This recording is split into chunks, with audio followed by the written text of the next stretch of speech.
I was just buying a baby shower gift at the department store when everything changed in an instant. A little boy I'd never seen before ran straight up to me, wrapped his tiny arms around my leg, and looked up with the biggest smile. "Mommy, I found you," he said, his voice filled with pure joy. My heart stopped. This wasn't my child. My son Danny died 2 years ago in a car accident, and I'd spent every day since then avoiding moments exactly like this one. Before I could even process what was happening, a woman came running over, panic written all over her face. "Tommy, get away from her right now. That's not your mother," she shouted, trying to pull him away from me. But Tommy held on tighter and looked up at her with confusion that broke my heart. "But Aunt Maria, you told me she died. You said Mommy died in the hospital. But she's right here." The entire store seemed to freeze. Other shoppers stopped mid-conversation and stared at us. Some pulled out their phones. I could feel dozens of eyes on us as this private moment of grief and confusion became a public spectacle. This little boy thought I was his dead mother, and I was a woman who had lost her own child standing in the middle of a department store, not knowing whether to run away or fall apart, right there on the spot. My name is Sarah Chen, and I'm 32 years old. I work in marketing, live alone in a small apartment downtown, and for the past 2 years, I've structured my entire life around avoiding exactly this kind of situation. I shop during school hours. I cross the street when I see children Danny's age, and I've turned down every invitation to birthday parties, family gatherings, or anywhere else I might encounter kids. My therapist calls it avoidance, but I call it survival. The woman trying to pull Tommy away from me was clearly his Aunt Maria, and she looked like she was about to have a panic attack. Tommy was around 6 years old, the same age Danny was when he died, with dark hair and brown eyes that reminded me nothing of my blonde, blue-eyed son. But everything about the way he looked at me with such hope and desperation felt familiar. I knew that look because I'd worn it myself for months after the accident, searching faces in crowds, hoping against hope that somehow Danny would come running back to me. Standing there in that department store with Tommy's arms still wrapped around my leg and Maria's frantic apologies filling the air, I realized that for the first time in 2 years, a child was hugging me. And despite the pain, despite the confusion, despite everything that was wrong about this moment, part of me didn't want to let go either. This wasn't my son, but for just a few seconds, I remembered what it felt like to be someone's whole world, to be the person a child runs to when they're scared or lost or happy, but the reality crashed back quickly. This little boy was looking for his dead mother, and I was a stranger he'd mistaken for her. The crowd around us was growing. Phones were recording, and I could see the judgmental stares from people who had no idea what any of us were going through. Maria kept apologizing and trying to explain that Tommy had been having episodes like this ever since his mother died, but her words were getting lost in the chaos of the moment. What happened next would change all three of our lives forever. But in that first moment, all I could think about was how Danny used to run to me exactly like this when I picked him up from preschool. How he'd wrap his arms around my legs and tell me about his day in that excited, breathless way that only 6-year-olds can manage. How I'd give anything to have that moment back, and how cruel it felt that life was giving me this echo of it instead. Let me back up and tell you how I ended up in that department store in the first place, because the truth is, I had no business being there at all. It was a Tuesday afternoon in March, and I was supposed to be at work finishing a presentation for a client meeting. Instead, I was standing in the children's section at Macy's, holding a tiny yellow onesie that said, "Little Sunshine," and trying not to have a complete breakdown. My sister Jessica was having her baby shower that weekend, and I'd been putting off buying a gift for weeks. Every time I thought about walking into a store and looking at baby clothes, my chest would tighten, and I'd find some excuse to do it later. But Jessica had called me that morning, and I could hear the hurt in her voice when she asked if I was really going to come to the shower, or if I was going to bail like I had on her birthday party and her engagement celebration. "Sarah, I know this is hard for you," she'd said, her voice gentle but firm. "But I need my sister there. This baby is going to be your nephew, and I want him to know his aunt." The way she said it made me realize I'd been disappearing from my own family's life, not just avoiding strangers' children. So I promised her I'd be there, and I promised myself I'd buy something beautiful for the baby. The problem was that I'd specifically chosen to shop at 2 p.m. on a Tuesday because I thought the store would be empty of families. In my carefully constructed world, I'd figured out all the safe times and places. Grocery shopping at 10 a.m. when kids were in school. Movies at the earliest possible showing on weeknights. Even my route to work avoided the elementary school 6 blocks from my apartment. I'd become an expert at navigating life without encountering the reminders of what I'd lost. But standing there in that store, surrounded by tiny clothes and stuffed animals and all the things I'd once bought for Danny, I realized how exhausting it had become to live like this. Every decision filtered through the question of whether I might see a child who looked like him or sounded like him, or even just existed in the same space where he should have been. Danny had been gone for exactly 2 years and 3 months. Not that I was counting, except I was counting every single day. The accident happened on a Wednesday morning in December. I was running late for work and rushing to get him to preschool. The last thing he said to me was, "Mommy, you forgot to tell me you love me."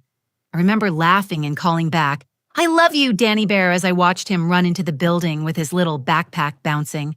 3 hours later, a drunk driver ran a red light and hit the school bus that was taking Danny's class on a field trip to the fire station.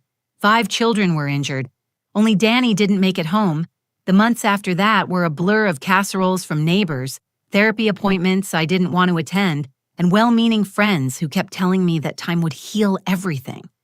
What they didn't understand was that I didn't want to heal if healing meant moving on from Danny. So instead, I built this careful, controlled life where I could function without constantly being reminded of what was missing. I'd been seeing Dr. Martinez for about 18 months, and she kept pushing me to engage with the world again. "Avoidance isn't protecting you from pain, Sarah," she'd say during our sessions. "It's just postponing it and making it harder to process." But what she didn't understand was that the alternative felt impossible. How do you go to Target and walk past the toy section without remembering the last time you bought Hot Wheels cars? How do you hear a child laugh at the park without your heart breaking all over again? Standing in Macy's that day, I'd been making progress, or at least that's what I told myself. I'd managed to pick out 3 different onesies, a soft blue blanket, and a set of board books. I was actually feeling proud of myself for getting through the shopping trip without crying, which had become my new definition of a successful day. I was wearing a blue sweater without even realizing it was Danny's favorite color. He used to say blue was the color of the sky where angels lived, which was something he'd learned from his Sunday school teacher. After he died, I'd put away everything blue in my closet because it hurt too much to see it. But that morning, I'd grabbed the sweater without thinking, and now I wondered if some part of me had been preparing for this moment all along. The store was busy but not crowded, filled with the usual Tuesday afternoon shoppers. A few moms with strollers, some teenagers browsing jewelry, and elderly couples taking their time through the home goods section. It felt safe and manageable, exactly the kind of environment I'd learned to navigate. I had no idea that in 5 minutes, everything I thought I knew about protecting myself from pain was about to be completely turned upside down. I was examining a set of baby books when I felt it. Small arms wrapping around my leg with the kind of desperate strength that only comes from a child who's been searching for something precious. At first, I thought maybe I'd accidentally gotten in someone's way, but then I heard the voice that made my world stop spinning. "Mommy, I found you. I was looking everywhere for you." The voice was high and breathless with excitement, filled with the kind of pure joy that I remembered from Danny's voice when he'd spot me picking him up from school. My body went completely rigid, every muscle tensed as my brain tried to process what was happening. I looked down and saw a little boy with dark hair that was slightly messy, like he'd been running. His brown eyes were bright with happiness and relief, and he was looking up at me like I was the answer to every prayer he'd ever made. He wasn't Danny. This boy was maybe a little taller. His hair was darker, and his eyes were brown instead of blue. But he was the same age Danny would have been now if he'd lived. 6 years old with that particular way of holding on to an adult like they were the most important person in the universe. The similarity in age hit me like a physical blow, but what really broke my heart was the expression on his face. He looked at me with such complete trust and love that I felt my carefully constructed walls start to crumble. "Sweetheart," I managed to whisper, my voice catching in my throat. I think you might have me confused with someone else."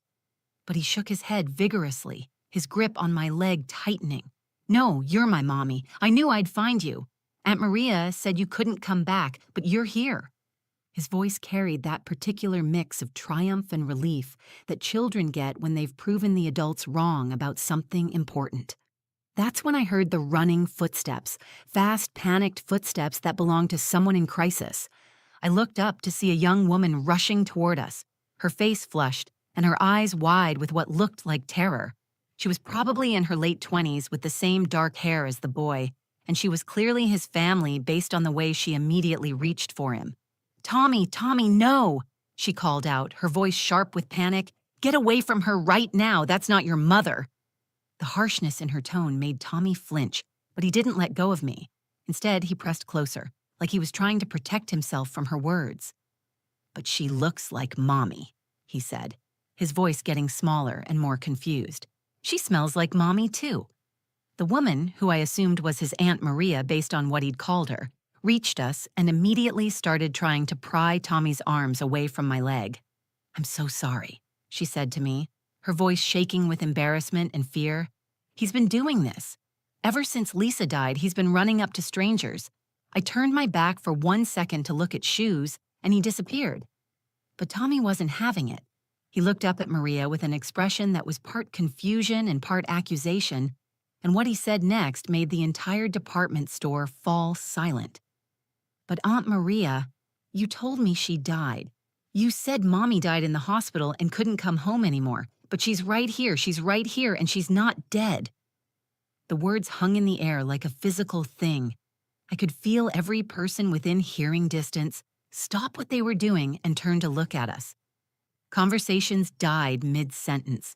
Shopping bags stopped rustling. Even the background music from the store's speakers seemed to fade as everyone absorbed what this little boy had just said. Maria's face went completely white. She looked like she might faint or throw up or both. "Tommy, please," she whispered, her voice breaking. "This isn't Mommy. Mommy is gone, remember? We talked about this." "No!"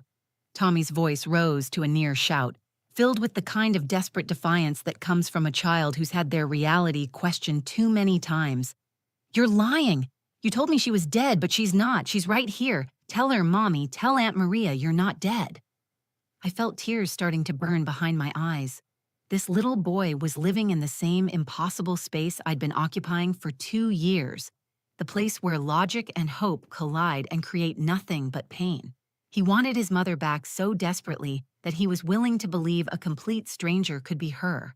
And I understood that feeling so completely it made my chest ache. People were definitely staring now. I could see phones being pulled out, whispered conversations starting, and the kind of crowd that gathers when something dramatic happens in a public place.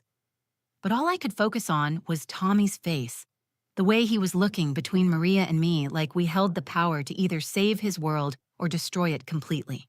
That's when I realized I had a choice to make that would change everything. In that moment, with Tommy's arm still wrapped around my leg and Maria looking like she was about to collapse from embarrassment and panic, I had 2 choices. I could do what I'd been doing for 2 years and walk away. I could gently remove Tommy's arms, mumble an apology to Maria, and disappear into the crowd of shoppers who were now watching us like we were performing some kind of tragic street theater. That would have been the safe choice, the choice that protected my carefully constructed bubble of emotional safety. Instead, I did something that surprised even me. I knelt down.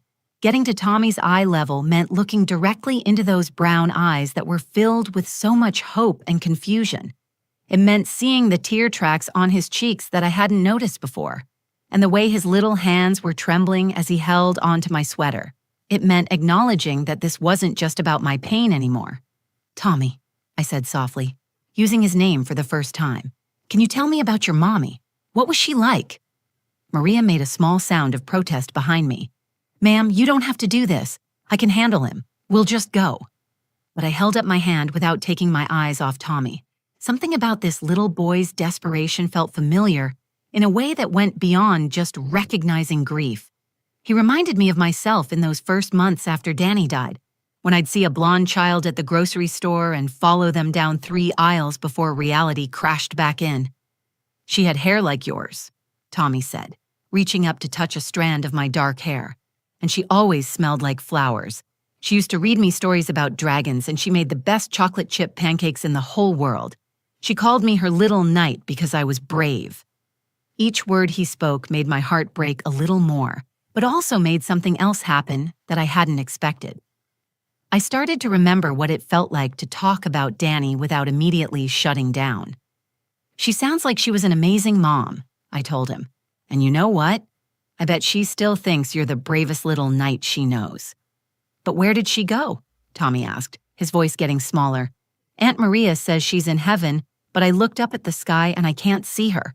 And sometimes at night, I hear Aunt Maria crying on the phone, saying she can't do this anymore. I thought if I found Mommy, then Aunt Maria wouldn't be sad." That's when Maria completely broke down. She sank into a nearby chair and put her face in her hands, her whole body shaking with sobs she'd clearly been holding back for months. "I can't," she whispered. "I don't know how to do this. Lisa was supposed to be here. She was the one who knew how to answer these questions. I'm just his aunt. I don't know how to be his mother." Looking at Maria fall apart while Tommy stood there trying to process emotions that were too big for his 6-year-old heart, I realized something important. I'd been so focused on protecting myself from pain that I'd forgotten how isolating grief could be.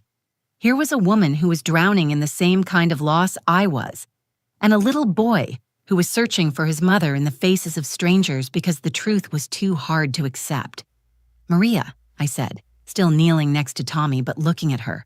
"How long has it been since Tommy's mom died?" 6 months, she choked out. "My sister Lisa had cancer.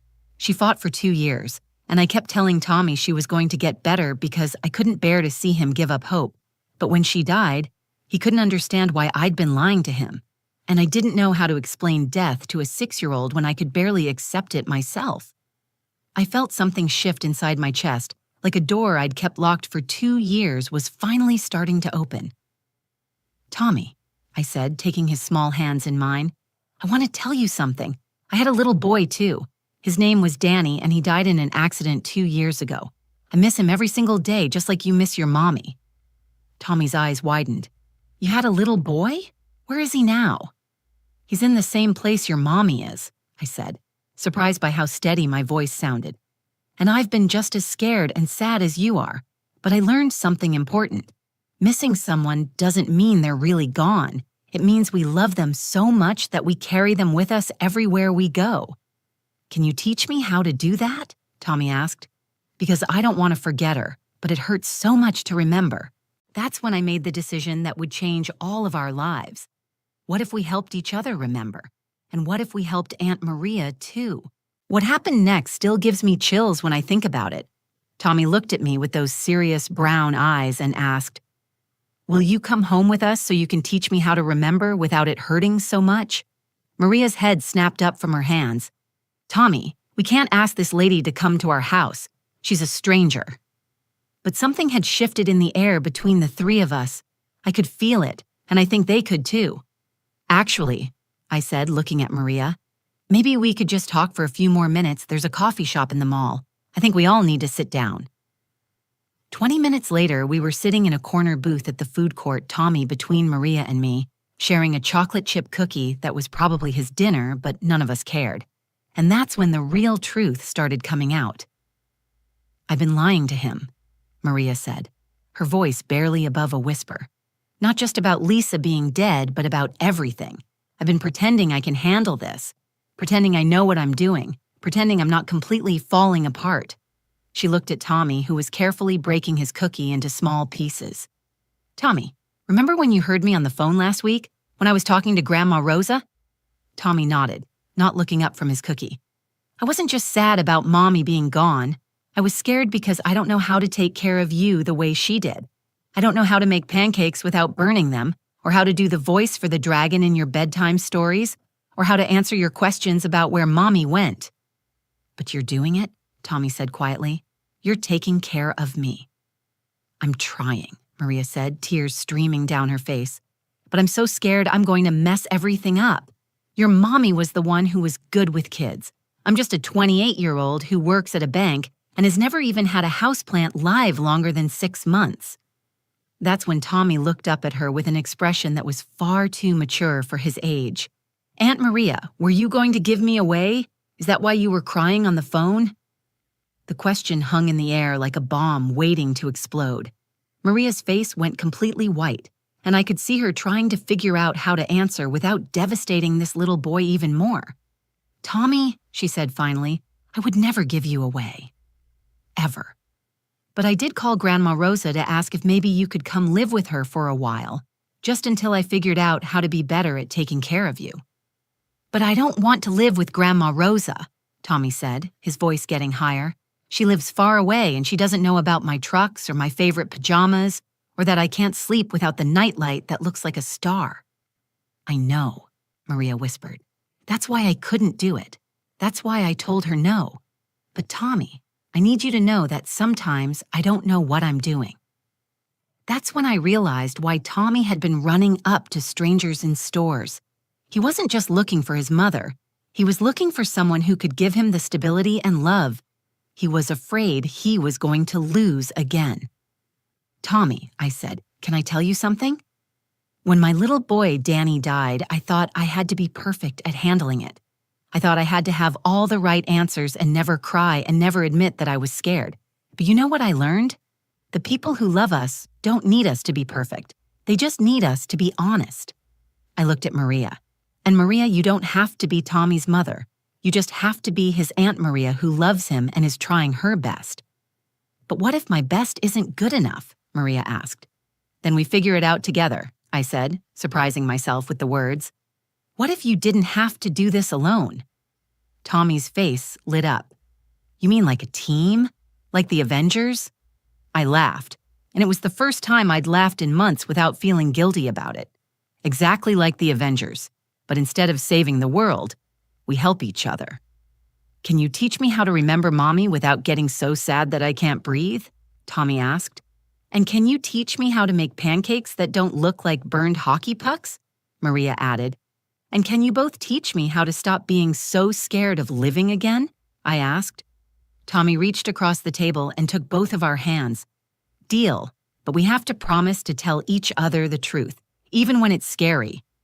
Deal, Maria and I said at the same time. And just like that, our lives changed forever.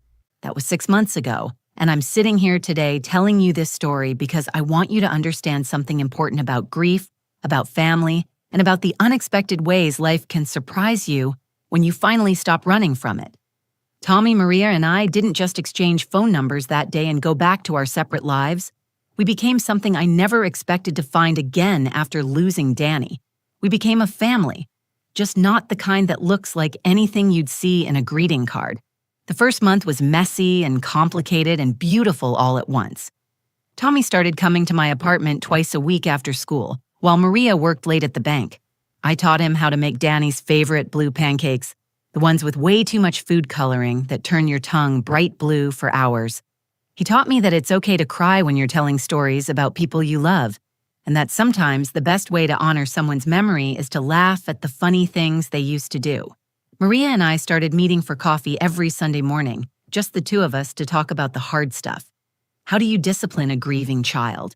How do you answer questions about death when you're barely handling your own grief? How do you build a life around loss without letting the loss become your whole life? We figured it out together, one conversation at a time. But the biggest change happened about 3 months in, when Tommy asked me something that changed everything. We were at the park watching him play on the swings that I'd avoided for 2 years because they reminded me too much of Danny. Miss Sarah, he said, do you think Danny and my mommy know each other in heaven? I'd been dreading a question like this because I didn't know how to talk about heaven or the afterlife or any of the big spiritual questions that come with losing someone you love. But sitting there watching Tommy swing higher and higher, I realized I didn't need to have all the answers. I just needed to be honest. I don't know, I told him, but I like to think they do. I like to think Danny is teaching your mommy how to play with trucks, and she's teaching him how to make really good pancakes. And maybe they're both watching us be a family, Tommy said, like it was the most natural thing in the world. That's when it hit me. We weren't just helping each other cope with grief. We were actually building something new and beautiful from the pieces of our broken hearts. Tommy had two adults who loved him unconditionally. Maria had support and friendship and someone who understood the weight of suddenly becoming responsible for a child. And I had something I thought I'd lost forever. The chance to be part of a little boy's life, to matter to someone who needed me. Last month, Tommy started calling me Aunt Sarah, not because anyone told him to, but because that's what felt right to him. Maria and I are officially co-guardians now, which means when Tommy grows up, he'll have two women who fought for him, who chose him, who built their lives around making sure he felt loved and secure. But here's the thing I want you to understand. If you're watching this and you're dealing with your own loss, your own grief, your own fear of moving forward, healing doesn't mean forgetting. Healing doesn't mean replacing what you lost. Healing means learning to carry love forward instead of just carrying pain. I still miss Danny every single day. I still have moments where I see a blonde little boy at the grocery store and my heart stops for just a second. But now I also have Tommy's artwork on my refrigerator, and Maria's terrible cooking experiments to laugh about, and Sunday morning pancakes that turn everyone's teeth blue. The most important thing I learned is that family isn't just about blood or marriage or the traditional structures we grow up expecting. Sometimes family is a grieving aunt who doesn't know how to make pancakes, and a little boy who's brave enough to hug strangers when he's looking for love, and a broken woman who thought she'd never be anyone's safe harbor again. We're not perfect. We still have hard days. Tommy still asks difficult questions about his mother, and Maria still calls me crying when she doesn't know how to handle something. And I still sometimes feel guilty for being happy when Danny isn't here to be happy with me. But we've learned to tell each other the truth, even when it's scary. We've learned that love multiplies instead of divides when you share it. And we've learned that sometimes the most healing thing you can do is help someone else heal. If this story touched your heart, please share it with someone who might need to hear it. Comment below and tell me about the unexpected family you've found or the moment when helping someone else helped you heal too. And don't forget to subscribe to the channel because every week I share stories about finding hope in the hardest places and love in the most unexpected moments. Remember, you're not alone in your grief and you're stronger than you think.